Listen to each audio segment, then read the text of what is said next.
hirsutismo é uma condição médica caracterizada pelo crescimento excessivo e indesejado de pelos em mulheres. Geralmente, os pelos podem surgir em áreas atípicas do corpo, como o rosto, tórax, costas e região abdominal.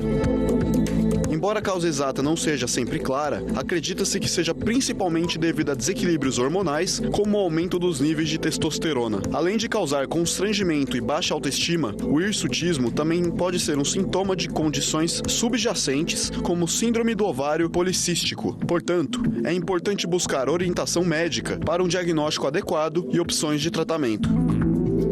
O apoio emocional também desempenha um papel crucial na gestão do hirsutismo, pois muitas mulheres que sofrem com essa condição enfrentam desafios emocionais e psicológicos. Portanto, buscar apoio de um terapeuta, grupo de apoio ou compartilhar a experiência com outras mulheres que enfrentam condições semelhantes pode ajudar a lidar com os impactos emocionais. Para saber mais sobre essa condição, fique com a gente agora no Bendita Hora.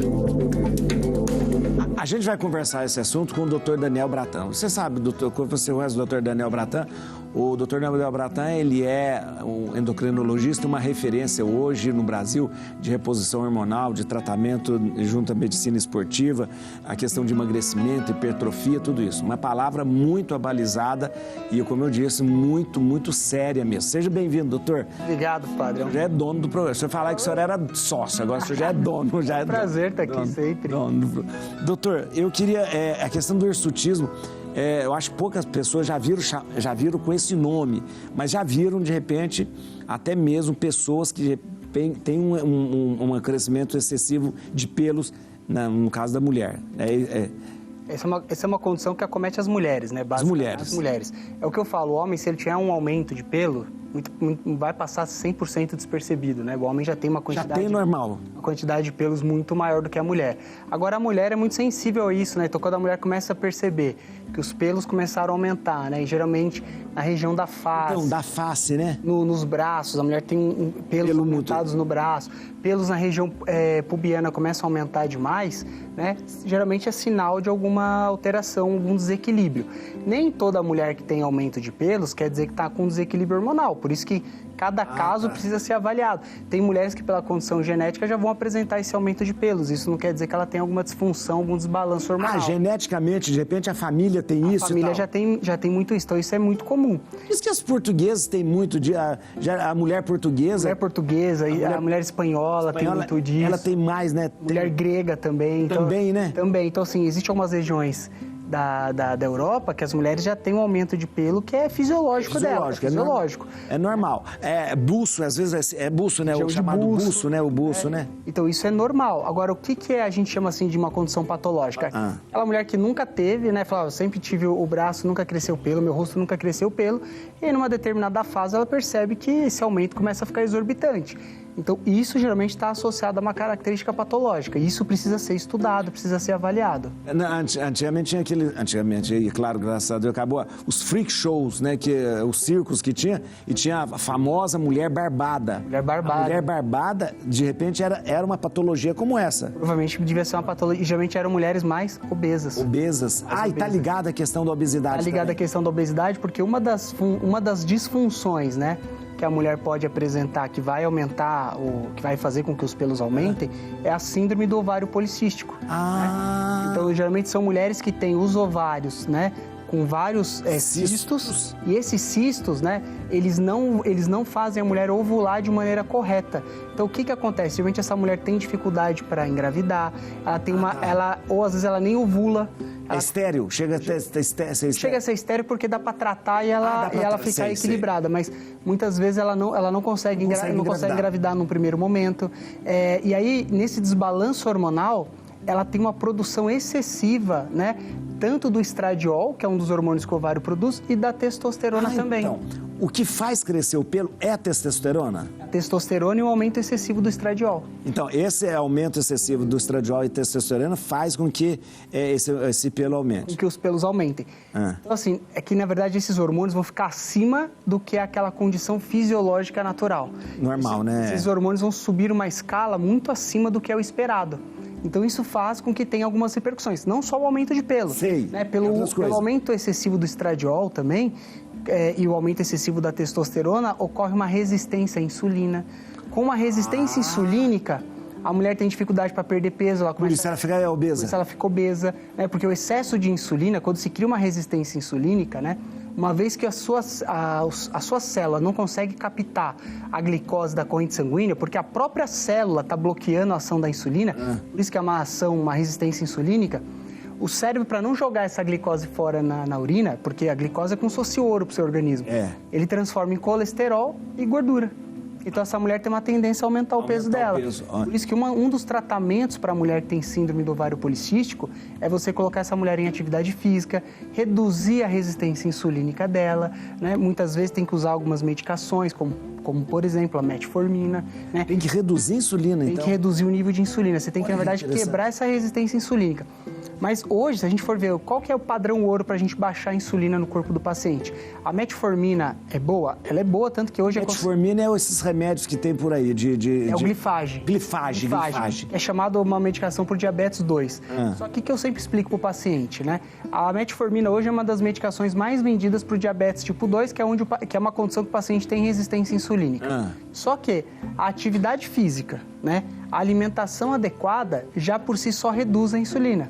E tem uma pesquisa que a USP está conduzindo agora, que ela deve publicar em breve, que eles pegaram pacientes que tinham resistência insulínica, né? Muitos desses pacientes já diabéticos tipo 2, e uma parte desses pacientes continuaram usando só a metformina. Isso. E a outra parte, o outro grupo foi o mais interessante, eles colocaram esses pacientes para fazer atividade física. Sem usar a metformina. Sem usar a metformina e tomando creatina. Creatina? Creatina. E o que... Creatina que o pessoal toma na academia? Suplemento. Qual que é o resultado mais impressionante? O grupo que está em atividade física e tomando creatina controla melhor a glicemia, está perdendo peso e menor resistência insulínica. Sem usar o remédio. Sem usar o remédio. O padrão ouro é atividade física? É. Por que a creatina ajuda tanto? Então. Porque um dos canaizinhos que permite com que a sua célula capte o açúcar da corrente sanguínea para dentro dela é um canalzinho que chama GLUT4. E quando você usa creatina, você aumenta a expressão desse canalzinho na sua célula. Então, a sua célula vai abrir portinhas a mais para captar. Como a resistência é insulínica, né? Então, ou seja, a célula está bloqueando a ação da insulina, mas não está bloqueando o GLUT4. Então, a gente já ganha aí. E o outro fator é que a atividade física permite com que você gaste essa glicose. Isso. Então, você não tem uma sobrecarga muito grande. E aí diminui. E aí você diminui a insulina. Diminui a insulina. Entendeu? Que interessante. Então, assim, essa síndrome do ovário policístico, é necessário que a mulher faça atividade física? É necessário. Se essa mulher fizer atividade física e usar uma creatina ao invés de uma metformina, vai ter resultado? Com certeza. Vai ter resultado. Só que muito disso também a gente precisa tratar essa parte hormonal da mulher. Essa questão, o tratamento para o ovário policístico, qual é o tratamento? Então, é cirúrgico ou não é cirúrgico? Não é cirúrgico, a gente tem que tratar de forma hormonal. Você tem que bloquear, né, a ovulação dessa mulher. Você tem que bloquear a ovulação é bloquear a ação do ovário. Né? Então, como que a gente faz isso? Né? Uma das técnicas mais utilizadas é o uso do anticoncepcional. Que vai bloquear a ovulação. Vai bloquear a ovulação. E uma outra técnica são agir com outros hormônios para a mulher. Porque muitas vezes o anticoncepcional, né, por ser um hormônio 100% sintético e também por outras causas, ele vai trazer alguns efeitos colaterais negativos, né? Como todo hormônio usado em larga escala pode trazer. Então, muitas vezes, cabe a gente avaliar se o anticoncepcional é uma opção ou até usar outros tipos de tratamentos hormonais, como, por exemplo, a gestrinona. A gestrinona também bloqueia a ovulação. Também bloqueia a ovulação e você consegue resolver 100% do problema da... E naturalmente, aí no caso do hirsutismo, naturalmente, quando se bloqueia, quando se diminui, os pelos vão sumir. Na verdade, esses pelos vão sumir, vai parar, esse crescimento excessivo vai acabar e aí a gente começa a resolver esse problema. E um monte de coisa, obesidade, a questão de uma possível diabetes, uma coisa assim. Exatamente. E é o que eu falo assim, o tratamento hormonal ele vai ser uma ponte, né? Então, ao mesmo tempo que você trata essa mulher, né, com a parte hormonal, é necessário que você coloque essa mulher numa atividade física, que você diminua a resistência insulínica, que você trate a síndrome metabólica que vai acontecer, né, por conta do aumento de peso e de gordura no corpo dela. Então, é um conjunto. Então, quando a gente fala do hirsutismo, não é só uma questão visual de ter pelo, é outras coisas que envolvem. Outras coisas que estão acontecendo. É uma coisa mais profunda, que é um ovário policístico, é uma Existem questões hormonais envolvidas aí. Agora, é só a mulher que tem hirsutismo? Só a mulher que tem, porque, na verdade, o homem, se ele tiver um desbalanço hormonal e ele produzir muita testosterona, no caso, ele tem uma produção excessiva, mesmo que aumente os pelos dele, ele não vai ter essa... Ele vai achar até bom, até. Eu geralmente quer que aumenta a barba, Exatamente, aumenta a barba, aumenta cabelo, enfim. Vão acontecer coisas que o homem não vai ter esse desbalanço. Só que no homem, para ele produzir muita testosterona por um desbalanço hormonal, não existe uma patologia que ocorra isso. Por causa disso. Por conta disso. Né? Falar, o homem tem um problema no testículo, vai aumentar muito a produção de testosterona. Não.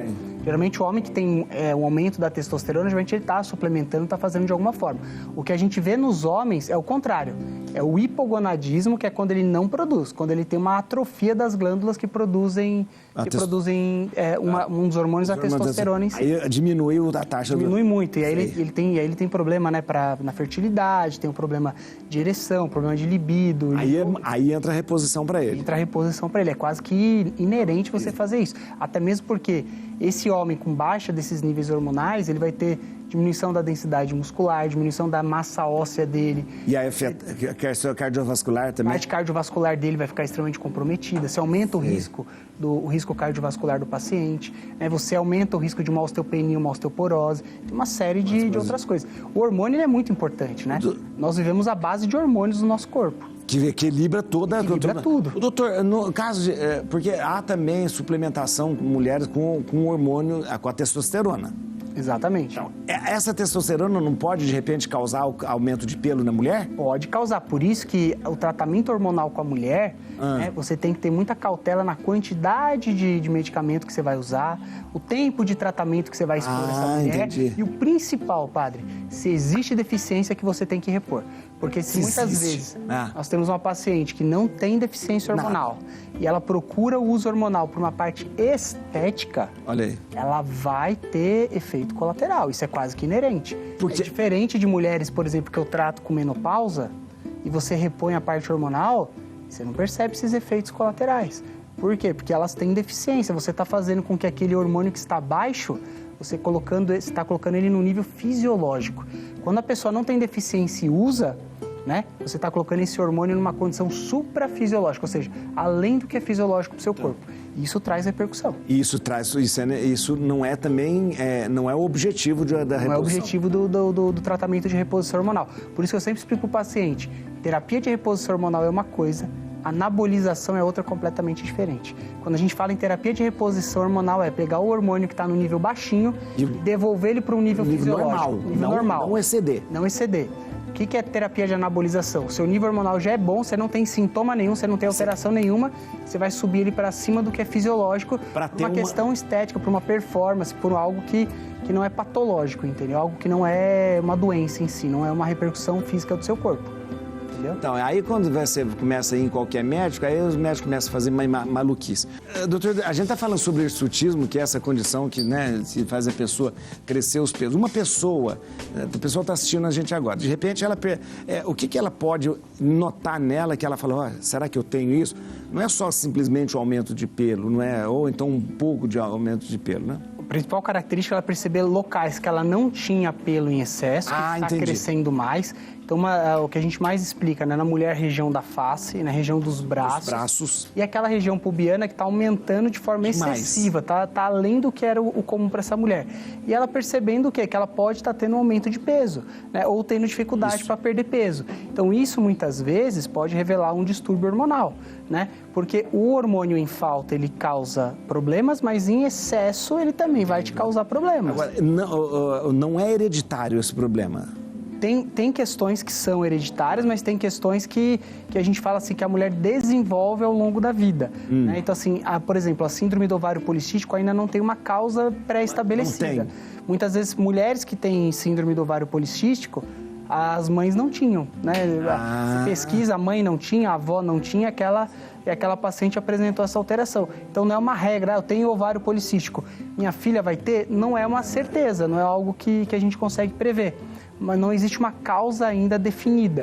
Né? Mas que uma coisa é certa, existe tratamento. Tem como a gente tratar e reverter. A gente vai ver agora um depoimento de uma pessoa que tem hirsutismo, veja só. Minha vida, desde que começou esse aparecimento de pelos, foi sempre se esconder. Eu nunca usava short, sempre com manga compridinha, Se eu usava short ou saia era com alguma meia calça. Eu tinha muita vergonha dos meus pelos, eu não ia na praia de jeito nenhum. E se eu fosse na praia, um dia antes, de madrugada, antes eu comprava 3 Gillette. Um dia antes eu comprava umas 3 Gillette. De madrugada, ia no banheiro e ficava lá, quase 2 horas, me raspando toda, pra no outro dia ir na praia, porque senão eu não ia de jeito nenhum. E eu já tentei vários anticoncepcionais que me indicaram por aí, e eu entrei em vários grupos sobre, e nada adiantava. O anticoncepcional, olha, sinceramente, ele não fez nenhum efeito em questão dos pelos. Foi só mesmo uma questão de regular a menstruação. E também diminuir as cólicas, porque quem tem SOP também sofre cólicas horríveis. Mas foi só isso mesmo. Pelo é uma coisa assim que eu tinha que lidar. E ou eu aceitava isso ou eu vivia coberta. Então, não vou dizer que tá sendo uma coisa difícil, ainda hoje eu tô tentando aos pouquinhos me libertar, usar uma regata, usar uma bermudinha assim que já mostra um pouquinho das pernas. Eu adoro usar mini blusa, mas eu tenho aqueles pelinhos no umbigo, sabe? Fica meio estranho, mas tô aprendendo a lidar devagarinho. Eu queria chegar pra vocês e dizer que eu me aceitei totalmente, que eu tenho uma autoestima super elevada e que eu me aceito do jeito que eu sou. Mas não é bem assim, né? A gente sabe que essa desordem hormonal, né, afeta muito a gente. Então, eu acho que a partir do depoimento dela a gente tem que entender umas coisas aqui. O doutor estava comentando com a gente. O hirsutismo é uma questão patológica. Patológica, exatamente. Então não é uma questão assim, é uma condição que eu tenho, tal. Ela tem tratamento. Tem tratamento. Então assim, eu vou agora me aceitar, claro, e eu não vou fazer nada. Não é assim. Então eu acho importante pensar. Outra coisa importante eu estava lembrando, que normalmente a adolescente, no começo da adolescência, há uma sobrecarga de hormônios. Uma sobrecarga de hormônios e muitas vezes a menina vai apresentar um aumento de pelos na fase inicial ali na pré-adolescência e na adolescência. Ela pode ter ali um aumento, não a doença hirsutismo. Ela começa a ter muito pelo. Mas tem muito pelo, a glândula mamária está começando a desenvolver. Então isso é fisiológico. Fisiológico, que é normal, pode acontecer. Uma pessoa tem mais hormônios que outra pessoa. Exatamente. Aparece mais pelo aqui no buço, aquela coisa, aparece pelo e tal. Isso vai sendo revertido de maneira fisiológica. O próprio corpo se adapta e resolve. O que a gente não chama de fisiológico, né? Essa menina, ela tem esse aumento de pelos, isso não diminui, isso vai só aumentando. E quando a gente investiga, né, com exames, você descobre que o ovário dela, sim, é um ovário que se caracteriza por ter vários cistos, né? Então. E aí você enquadra essa menina na síndrome de ovário policístico. Mas uma coisa engraçada do depoimento dessa menina é que ela falou assim, comecei a tomar anticoncepcional e não resolveu. E uma coisa, porque eu entrei em vários grupos, o pessoal toma isso, que é um problema também. Uma outra coisa que eu falo muito, assim, hoje, eu falo com meus pacientes, é que, assim, a medicina, ela vem mudando demais. Eu falo assim, o médico, para gostar de ser médico, ele tem que gostar de conversar com o paciente. E o doutor conversa. 2 horas a consulta com ele. A gente quase morre. 2 horas, não é verdade? É verdade. Não é verdade, André? 2 horas você fica conversando com ele. Porque quanto mais informação você extrair do seu paciente, mais assertivo é seu diagnóstico. E se a gente pegar a medicina lá nos primórdios, não tinha exame. O médico ele tinha que conversar, entender muito bem o que o paciente estava te relatando para você conseguir acertar o tratamento. É verdade. Você tem que acompanhar o paciente muito de perto, né? Então, assim, a gente está numa medicina hoje que é muito comum. Esse tratamento é esse, daqui 6 meses eu te vejo. Você tem um tempo muito grande que você vai deixar esse paciente sob uma terapia que muitas vezes não vai dar resultado. Então, e o que você precisa fazer com o seu paciente?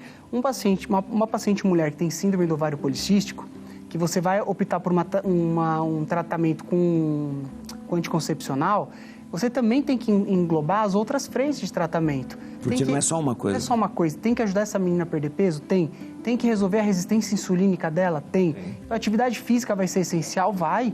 Então, se você não explicar, né, se você não conscientizar esse paciente de que a alimentação, a atividade física, né, a perda de peso também vai vai ajudar, você coloca a expectativa em cima só do anticoncepcional. E aí acha que é um remedinho que você vai tomar. Que é mágico. E muitas vezes só o anticoncepcional, no primeiro momento, ele não vai resolver. Não consegue. Então, o que acontece? Geralmente esse paciente fala assim, usei anticoncepcional, não resolveu? De nada, o tratamento é uma porcaria. Não, na verdade, esse paciente, ele atacou o problema por uma frente só. E muitas vezes, mesmo você atacando por todos os lados, talvez o anticoncepcional para aquele paciente não vai dar resultado. Por quê? Porque cada corpo responde de uma maneira, né? O ser humano, ele é muito peculiar. Cada ser humano tem uma particularidade. Então, muitas vezes você começa uma terapia, a menina está até perdendo peso, está tratando a resistência insulínica, melhorou a alimentação, mas ainda assim a parte hormonal está desbalanceada, você precisa rever esse paciente em pouco tempo, mudar a estratégia, às vezes sair de um anticoncepcional, usar uma gestrinona, por exemplo, né? E outra coisa que a gente observa muito, né? Hoje a gente vê uma resistência muito grande quando a gente fala gestrinona. Gestrinona. O pessoal brincou e associou que gestrinona, né, é o famoso chip da beleza, uma coisa que não tem nada a ver, né? Para você ter uma ideia, a gestrinona, ela é da mesma classe, né, do que a testosterona, né? E são hormônios que são usados desde a década de 1940. Pelo amor de Deus, então, né? ou seja, não é algo novo que se implementou agora na medicina. E mais pesquisado. Muito estudado, muito pesquisado, né? Então, assim, é algo que, se for usado da maneira correta, traz resultado. Agora, volto a dizer, as pessoas que usaram gestrinona para finalidade estética tiveram encontros, né, com efeitos colaterais ruins, e é isso que foi muitas vezes noticiado, mas a medicação é excelente, ela traz um resultado, quando bem utilizado, né, a medicação, fantástico. Qualquer medicação, qualquer né, medicação. Até de pirona. Até de pirona. Se você usa ele para não é aquele fim, né? E principalmente a questão de hormônio. Se você não usa para o fim que ele foi desenvolvido, ele vai trazer coisas ruins. Paracetamol, uso excesso de paracetamol causa insuficiência hepática. Então, A dipirona em excesso, uma coisa que as pessoas não sabem, ela causa uma aplasia da medula óssea. Olha aí, tem um monte de coisa. Ou seja, as medicações, por isso que qualquer coisa que a gente vai usar, tem que procurar um médico que saiba o que esteja fazendo, entendeu? E é importante isso. E eu acho importante ter trazido um assunto como esse, do hirsutismo, porque de repente, como existe várias frentes para se tratar, não é só assim, o aumento de pelo. Há por trás de tudo isso todo um problema que precisa ser tratado, que vai comprometer outras coisas. Não é só, se fosse só o aumento de pelo, você fazia um laser, tirava o pelo. Não é só o aumento do pelo. Não, porque esse desbalanço hormonal leva essa paciente a aumentar o nível de gordura visceral dela. Isso aumenta outros riscos para essa paciente, entendeu? Que precisa ser levado em conta. Gente, como é bom ficar... Por isso que ele fica conversando 2 horas, porque é bom conversar com ele.